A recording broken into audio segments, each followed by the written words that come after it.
नमस्कार, आप देख रहे हैं 100 न्यूज और मैं हूं आपके साथ पूनम जैन। आइए शुरुआत करते हैं आज की मुख्य खबरों के साथ।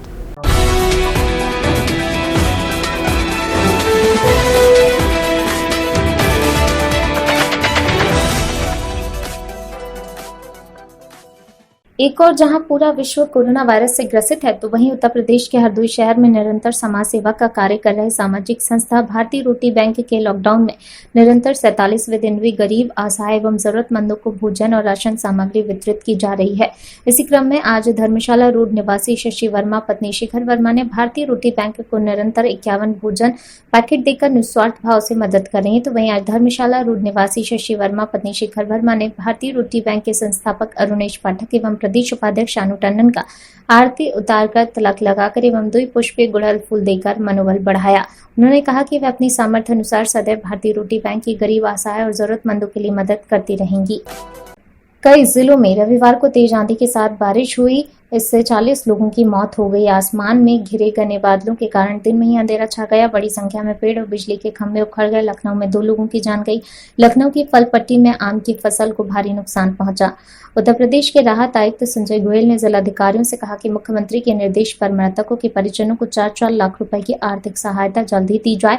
इसके साथ ही उन्होंने फसलों के नुकसान के बारे में जानकारी मांगी। आंधी पानी की घटनाओं में सीतापुर में 5, कासगंज में 4, बाराबंकी में 3, बलिया में 2, बागपत में 2, उन्नाव में 2, बहराइच में 1, फतेहपुर में 1, बुलंदशहर में 1 व्यक्ति की मौत हो गई। चित्रकूट में 2 लोगों की मौत और 2 लोगों के घायल होने की खबर है। पीलीभीत में 1 व्यक्ति की मौत हुई। इसके अलावा मिर्जापुर में 1, कन्नौज में 2, हरदोई में 2, बदायूं में 3, अमेठी में 1 व अलीगढ़ में 1 की मौत हुई है। इटावा, ललितपुर, एटा और मैनपुरी में क्रमशः 1-1 व्यक्ति के मरने का समाचार है। आंधी पानी से सहारनपुर में 2 मकान क्षतिग्रस्त हुए हैं। राहत आयुक्त ने 40 लोगों के मरने की पुष्टि की है।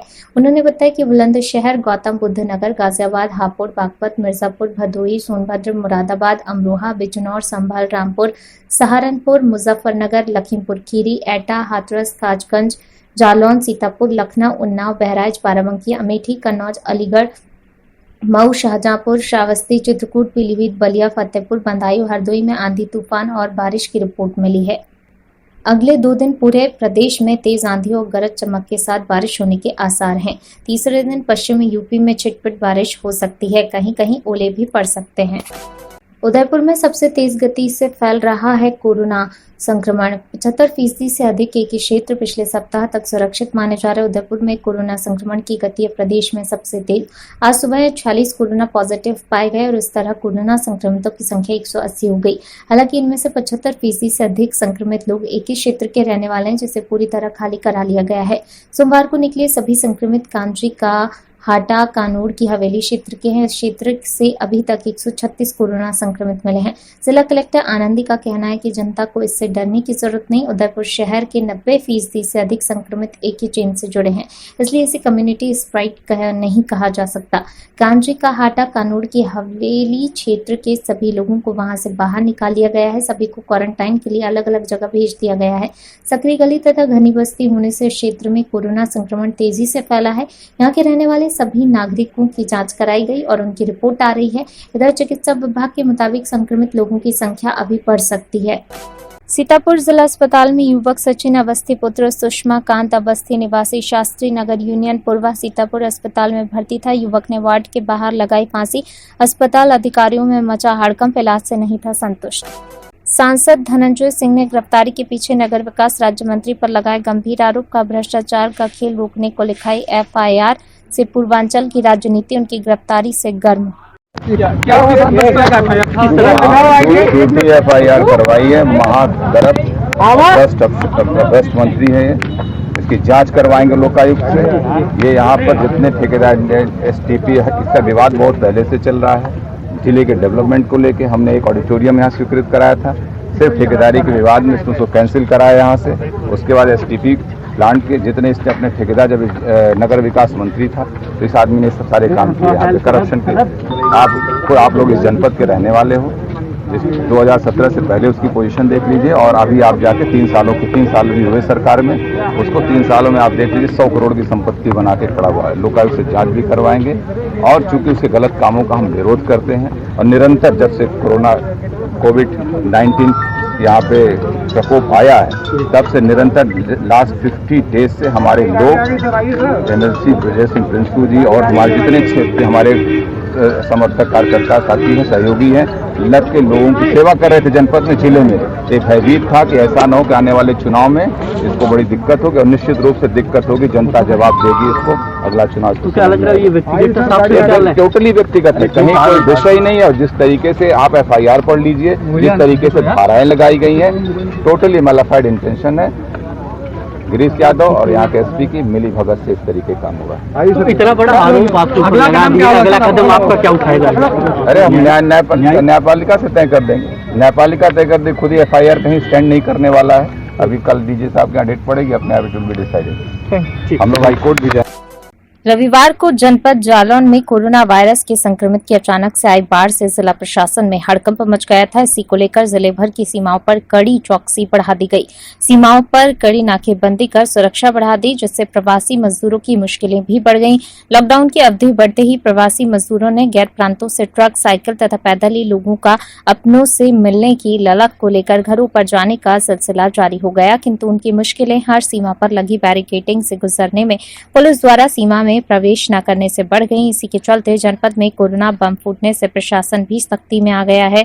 आज जालौन झांसी सीमा पर लगी बैरिकेडिंग पर सुबह 9 बजे से तो गैर प्रांतों से आने वाले प्रवासी मजदूरों के निकलने का सिलसिला तो जारी रहा। बाद अपर पुलिस अधीक्षक AK सिंह तथा कई थानों की पुलिस तथा जनपद झांसी पुलिस प्रशासन द्वारा सीमा पर सख्ती बरतनी शुरू कर दी, जिससे सैकड़ों ट्रक तथा हजारों मजदूर एकत्रित होते चले गए। पुलिस प्रशासन किसी भी सूरत में प्रवासी मजदूरों को अपने जिले की सीमा में प्रवेश करने की अनुमति नहीं देना चाहती। सीमा पर सख्ती होते ही हजारों की संख्या में प्रवासी मजदूर महिलाओं और बच्चों के साथ एकत्रित हो गए हैं। लगातार प्रवासियों के आने का सिलसिला जारी था, जिससे लगातार प्रवासी मजदूरों की संख्या में इजाफा होता जा रहा था। जालौन झांसी सीमा पर इतनी बड़ी संख्या में प्रवासी मजदूरों का एकत्रित होना प्रशासन के लिए सरदर्द बन गया। दूसरी ओर देखा जाए तो उनके खाने पीने का भी कोई इंतजाम नहीं और ना छाया का कोई इंतजाम है। ऐसी चिलचिलाती धूप में खड़े मजदूर अपने घर की आस लगाए बैठे रहे। हजारों की तादाद में प्रवासी मजदूरों का जमावड़ा लगा हुआ है। सैकड़ों की संख्या में प्रवासी लोगों की पुलिस से कहासुनी होने लगी। तभी प्रवासी लोगों ने सुरक्षा में लगे एक थाने के सिपाही पर पत्थरबाजी कर उसे घायल कर दिया। इस बढ़ते मामले पर आसपास थानों की पुलिस को मौके पर आकर स्थिति काबू करना पड़ा, तब जाकर स्थिति ठीक हो पाई और पुलिस प्रशासन ने फिर किए कड़े इंतजाम, लेकिन सीमा बंद नहीं की जा सकी। इसके बाद पुलिसकर्मियों ने प्रवासियों के खाने पीने की व्यवस्था कर उनको घर पहुंचाने के इंतजाम किए। कहाँ पड़ता है ये? पड़ता है। कब साइकिल से ही आ रहे? हाँ जी। यहाँ रोक लिया था क्या? हाँ, यहाँ रोक लिया था आगे। कब से रोके हैं? अभी आधे घंटे से लगा। अब कहाँ भेजा है? स्कूल में भेजा, बोला बैठो स्कूल में, शाम को साधन कर देंगे। अच्छा, तो कितने लोग हो तुम लोग? 12 आदमी है। क्या नाम है? मुकेश। कहाँ जाना है इधर? बिहार जाना है। यहाँ बिहार जाओगे? हाँ जी। साइकिल से ही? साइकिल से साधन उधर मांगे, फिर नहीं मिला तो साइकिल। हम लोग मर रहे हैं अभी। कहाँ से कहाँ जा रहे हैं आप लोग? पानी नहीं मिला।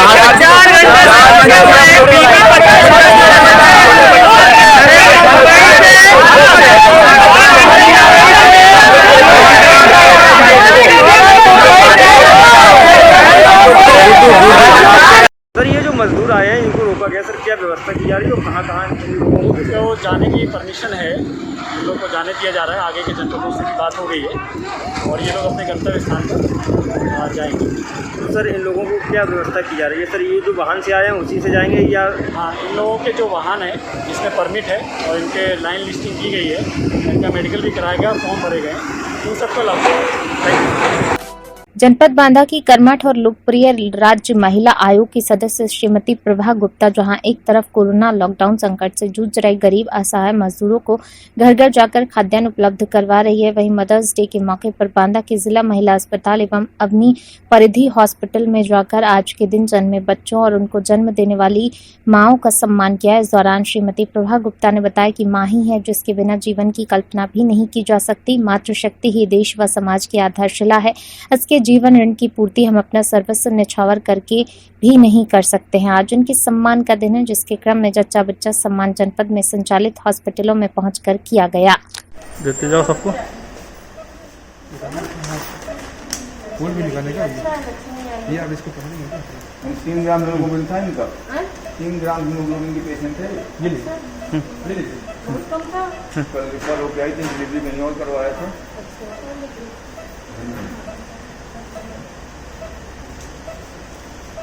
आप लोग की अच्छी बात बनी गई, शांत मिलने गए। चलिए आगे देते जाइए फूलों।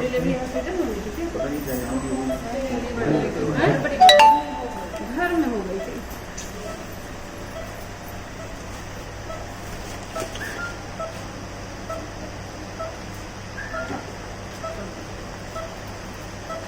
आज मदर्स डे है, मातृ दिवस है, आप लोगों को शुभकामनाएं। मैम अभी फतेहपुर जिले के विकासखंड हदगांव में विशिष्ट अतिथि खाद्य रसद मंत्री माननीय रणवींद्र प्रताप सिंह उर्फ धुन्नी भैया की उपस्थिति में कोविड-19 के दृष्टिगत प्रवासी कामगारों की वापसी के पश्चात होम क्वारंटाइन के संबंध में बैठक हुई। उन्होंने बताया कि जो भी व्यक्ति बाहर से आ रहे हैं उनके घर वालों को समझाइए और आने वाले व्यक्ति को स्कूल में या घर से कहीं बाहर 14 दिनों के लिए क्वारंटाइन में रहने के लिए बताइए, जिससे उनका पूरा घर व पूरा गाँव सुरक्षित रहे।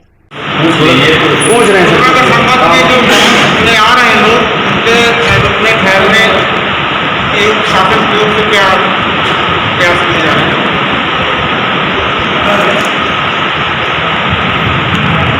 हमारे यहाँ जो बाहर से लोग आ रहे हैं, क्योंकि हमारा गंगा किनारे का एरिया है और कोई ऐसा गांव नहीं है जहाँ 20 से 50 आदमी और 100 आदमी न रहे। अभी मुख्यमंत्री जी ने सभी कामगार मजदूरों को बॉम्बे से है, सूरत से है, लुधियाना से है, सभी को लाने की व्यवस्था कर रहे हैं और उन्हें वहाँ से डॉक्टरी कराए के तो लाई जाती है, यहाँ भी उनकी डॉक्टरी होती है। लेकिन कुछ लोग पैदल आ रहे हैं, साइकिल से आ रहे हैं, के लिए स्कूल में रखना है और वहाँ पे उनके खाने पीने का जो इंतजाम है वो उनके घर वाले स्वयं कर लेंगे, क्योंकि गांव में ही वो रहते हैं, गांव के लोग हैं। लेकिन उनके बर्तन अलग होने चाहिए, पानी पीने का सामान अलग होना चाहिए और किसी तरह से उनकी कोई भी चीज कोई परिवार के लोग न छूएं। इस तरह से ये व्यवस्था की जा रही है गांव स्तर में, क्योंकि गांव में अधिकतर ये देखा जा रहा है कि ट्रकों से लोग आ रहे हैं, बसों से लोग आ रहे हैं, पैदल आ रहे हैं, साइकिलों से आ रहे हैं। इन सारी चीज़ों को देख करके ये गांव स्तर में समिति बनाई गई है, जिसमें प्रधान जी होंगे, आंगनबाड़ी कार्यकर्ती होंगी और आशा बहू होंगी और नेहरू युवक दल के अध्यक्ष भी होगा। इस तरह से ये गांव की समिति बनाई गई है और उस समिति की देख रेख में जो भी लोग बाहर से आएंगे उन्हें स्कूल में रखा जाएगा और 14 दिन उनकी देख रेख की जाएगी। अगर वो स्वस्थ है तो 7 दिन वो अपने घर में अलग रह करके फिर इसके बाद वो अपना किसी से मिलजुल सकते हैं, क्योंकि आप सब जानते हैं कि ये बीमारी जो है ये छुआछूत की है, छूने से होती है और 1 मीटर की दूरी पे अगर कोई खांस देता है तो उससे होती है। इसलिए इसमें मास्क लगाना बहुत जरूरी है और सोशल डिस्टेंसिंग बनाना बहुत जरूरी है। ये चूंकि अब थोड़े दिन नहीं चलने वाली, ये महामारी जो है ये 5 महीने भी चल सकती है, 6 महीने भी चल सकती है। इसलिए हमें आप सबको जागरूक होना है। अब इसी में हमें आप सबको जीना भी है, काम भी करना है और जब काम करना है, जीना है तो अपने नेचर में भी सब कुछ हमें लाने की जरूरत है। इस प्रचार प्रसार के लिए माननीय मुख्यमंत्री जी ने डीएम और डीएम के द्वारा वीडियो, एसडीएम और जनप्रतिनिधि, इसमें विधायक भी हैं, मंत्री भी हैं, सब लोगों को इसमें लगाया है कि गांव को जागरूक करो और जागरूक करने से इस महामारी से कैसे हम बच सकते हैं। राष्ट्रीय स्वयंसेवक संघ औरैया से सेवा भारती द्वारा सहायता प्राप्त कोविड-19 औरैया में हाथ ठेले को दी गई सब्जी। राष्ट्रीय स्वयंसेवक संघ औरैया के तत्वाधान में आज दिनांक 11/5/2020 को सुबह जिले के कार्यालय निहालकुटी औरैया में माननीय पीयूष जी जिला प्रचारक के द्वारा किया गया सराहनीय कार्य। सेवा भारती द्वारा सहायता प्राप्त कोविड-19 औरैया के बैनर तले आज 11 हाथ ठेले वाले गरीबों को दी गई सब्जी। कन्हैयालाल मोदी ने झंडा दिखाकर सभी सब्जी वालों को रवाना किया। ये सभी कार्यक्रम पीयूष जी जिला प्रचारक के द्वारा किए गए और उनसे कहा गया कि आपको प्रतिदिन रोज सुबह कार्यालय में आज की भांति सब्जी उपलब्ध कराई जाएगी और आप इसको गली मोहल्ले में घूम घूम कर सब्जी बेचने का कार्य करेंगे, जिससे नगर के लोग ज्यादा से ज्यादा घर में रह सकें, कोरोना जैसी महामारी से बचा जा सके और इससे जो रुपए मिलेंगे उससे आप लोग अपने घर परिवार में राशन लेकर अपना परिवार चलाएंगे। पीयूष जी ने बताया कि राष्ट्रीय स्वयंसेवक संघ औरैया के तत्वाधान में पहले भी कई गरीब मजदूरों को रोज राशन वितरित किया जा रहा था और आज से एक नई पहल शुरू की गई है। जिला प्रचारक पीयूष जी के नेतृत्व में जब तक लॉकडाउन रहेगा तब तक प्रतिदिन गरीबों को राशन मुहैया कराने का वादा भी किया और कहा कि जब भी किसी भी प्रकार की समस्या हो तो वो कार्यालय आकर अपनी समस्या बताएं, उसकी हर संभव मदद की जाएगी।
मुख्यमंत्री के दूत अधिकारियों की सुबह 10 बजे से जारी है high level meeting. IAS Alok Kumar, IAS Rajneesh Dubey समेत आगरा के मंडलायुक्त, डीएम, सीएमओ समेत आला अधिकारी मीटिंग में मौजूद। आगरा में स्थिति काफी चिंताजनक, हालत बेकाबू, चल रहा है अधिकारियों का मंथन। मुख्यमंत्री ने भेजा है 5 अधिकारियों का दल। पुलिस के आला अधिकारी भी मीटिंग में पहुंचे। एडीजी, आईजी और एसएसपी भी मौजूद।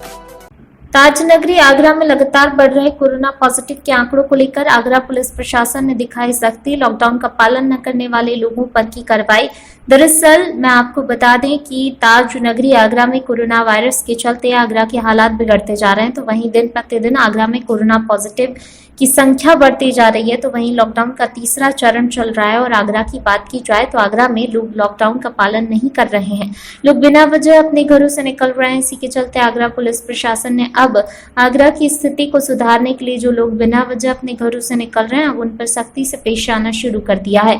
जो लोग 2 पहिया वाहन और 4 पहिया वाहन लेकर निकल रहे हैं और लॉकडाउन का पालन नहीं कर रहे हैं, उनके वाहनों का चालान और लोगों के खिलाफ 188 के तहत मुकदमा दर्ज कर कार्रवाई की जा रही है। वहीं आज सुबह से आगरा के वाटर वर्क्स चौराहे पर ट्रैफिक पुलिस के द्वारा करीब 100 से ज्यादा 2 पहिया वाहनों के चालान किए गए।